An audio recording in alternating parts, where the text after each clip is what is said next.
नमस्कार। आप सभी को महाशिवरात्रि की हार्दिक शुभकामनाएं और इसके साथ ही अंतर्राष्ट्रीय महिला दिवस की हार्दिक शुभकामनाएं।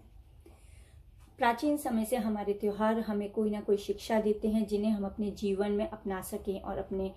जीवन के इस सफर को आनंद रूप में उतार चढ़ाव के साथ कोई ना कोई शिक्षा सीखते हुए,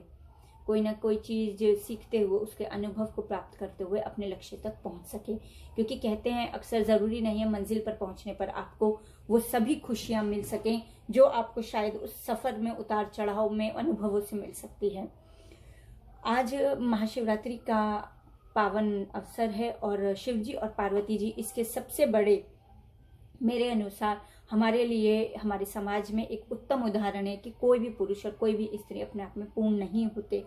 चाहे हम अपने ग्रंथों में पढ़ें, हम चित्रों में देखें, अर्धनारीश्वर रूप लिए हुए शिव जी और पार्वती जी का है और वो यही मैसेज देते हैं कि हमारे समाज में, इस जीवन में कोई भी अपने आप में पूर्ण नहीं है। दोनों के सहयोग से ही ये सृष्टि चल रही है और आगे भी चलती रहेगी।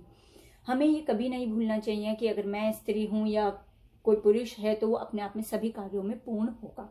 हमारे हिंदी साहित्य में मोहन राकेश जी का एक नाटक है आधे अधूरे, वो भी यही एक मैसेज देता है कि कोई भी पुरुष या कोई भी स्त्री अपने आप में पूर्ण नहीं होते। हमें अपने आप में, यदि हम कुछ कार्यों में पूर्ण है तो ये हमारा उत्तरदायित्व है कि हम कोई भी जेंडर रखते हैं। अगर मैं स्त्री हूँ तो जो मेरा सहयोगी पुरुष है, किसी भी रिश्ते में हो, घर में हो, परिवार में हो, ऑफिस में हो, स्कूल में, या जहाँ भी आप कहीं जॉब करते हैं वहां भी हो,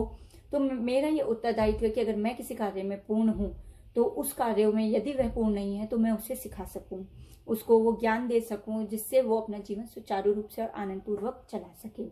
और यदि उसी कार्य में वो भी पूर्ण है तो हम दोनों का यह उत्तरदायित्व है कि हम दोनों एक दूसरे से कंपेयर ना करते हुए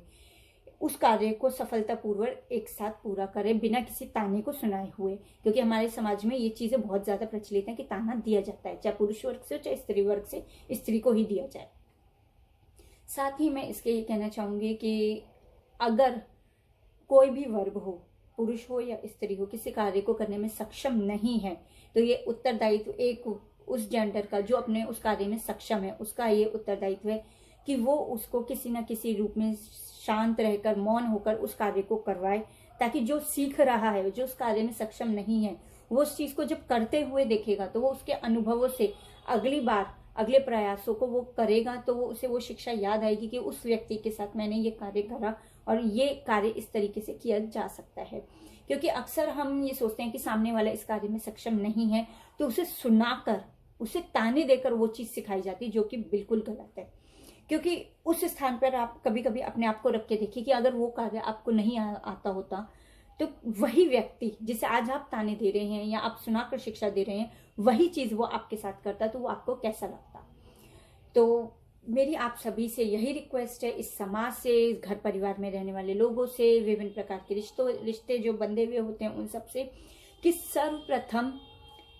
स्वयं से शुरुआत करें। किसी भी सहयोगी को, चाहे वो पति रूप में हो, पत्नी रूप में हो, दोस्त में हो, माँ बाप हो, सास ससुर हो